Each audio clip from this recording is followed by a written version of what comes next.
បាទទស្សដីបងប្អូនថ្ងៃនេះមានខ្នាយប្រភេទមេវង2គូបាទនេះប្រទាល2ហ៊ុន6បាទប្រទាល2ហ៊ុន6គឺលំដាប់ហ៎បាទលំដាប់ជ្រូកហ៎បាទហើយមួយគូនេះតាមមើលដូចជាតៃសាក់ផិនភាបាទហើយមកជារៀងហើយនេះក្បត់ហ្នឹងគឺមិនមែនវាកាច់បាក់ទេបាទគឺទៅដោះឈើធម្មតាជ្រូកវាលមាស់វិញសរសៃវាលមាស់មាត់វាមកជារៀងនេះវាទៅដោះទៅខាងហ្នឹងនេះចាំមើលឆ្វេងស្ដាំចាំមើលសិនយើងមើលពីនេះខាងឆ្វេងខាងនេះខាងស្ដាំបើយើងបែរមុខចំមកខាងនេះខាងស្ដាំខាងនេះខាងឆ្វេងបាទអញ្ចឹងវាទៅដោះខាងឆ្វេងទៅដោះតែខាងឆ្វេងដោះឡើងដាច់ខ្នាយបងនេះមើលនេះថ្មទលៀងអត់ដាច់ទេថ្មទលៀងឡើងកោងដោះមកជួលលើនេះឡើងដាច់មកជាហៀងបាទបើខ្នាយដាច់បដ ாய் ដោះដាច់បដ ாய் បាទយើងមើលខ្នាយចេញមកវាយហ្នឹងហើយដោះដាច់ចុងបងប្អូនបាទហើយប្រភេទនេះជាប្រភេទមេវងមេតំបន់ណាបងប្អូនបាទមេវងមេតំបន់ហ្នឹងកម្រមានណាបាទផែននេះបាទຂະຫນាតធំអញ្ចឹងងាយមាននេះខ្នាយខ្មែរយើងបាទហើយថ្មសលៀងមកគេនេះដូចបងប្អូនឃើញអញ្ចឹងអាខាងនេះគឺប៉ិតមកកណាត់ដែរដោយសារវាទៅដោះមួយឈើបាទទៅដោះមួយឈើអ្នកដែលធ្លាប់ចិញ្ចឹមជ្រូក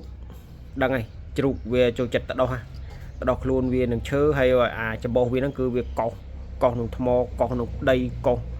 ជាពិសេសដើមឈើហ្មងវារស់បាទរស់ហើយបានពីកវាញដូចគ្នាបងប្អូនបានពីកវាញដូចគ្នាអានេះក៏ຂະຫນាតមេវងនេះបាទ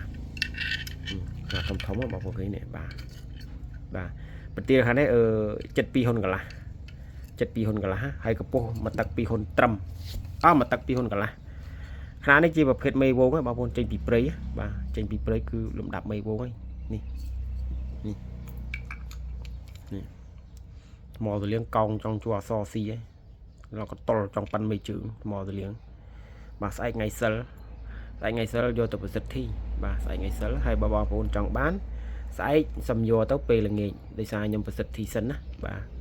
ហើយលំដាប់នេះគឺលំដាប់ព្រៃចេញពីព្រៃកវាញបាទចេញពីទឹកដីភ្នំកវាញបាទត្រាំព្រៃមួយយប់ឡើងស្អាតហើយបាទ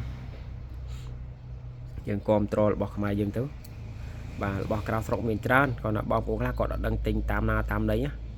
បាទអញ្ចឹងវាសម្បូររបស់ក្រៅស្រុកច្រើនអញ្ចឹងរបស់ខ្មែរវាមិនសូវមានតម្លៃទេតែមិនថោកទេទិញតាមភូមិបាទហើយមកគូនេះពិសេសបងប្អូននេះប្រទាល2ហ៊ុន6ធំបងប្អូនធំហើយកម្ពស់មកទឹក3ហ៊ុន3ប្រទាល2ហ៊ុន6បាទគឺលំដាប់មេវងហើយបាទលំដាប់មេវងគឺប្រចាំភូមិប្រចាំភ្នំហើយបងប្អូនបាទប៉ុណ្នេះមិនទូចទេគីឡូមិនក្រោមពី120ទៅ130ហ៎បាទយើងវាយ120 130ទៅគីឡូចុះបាទធំបាទធំ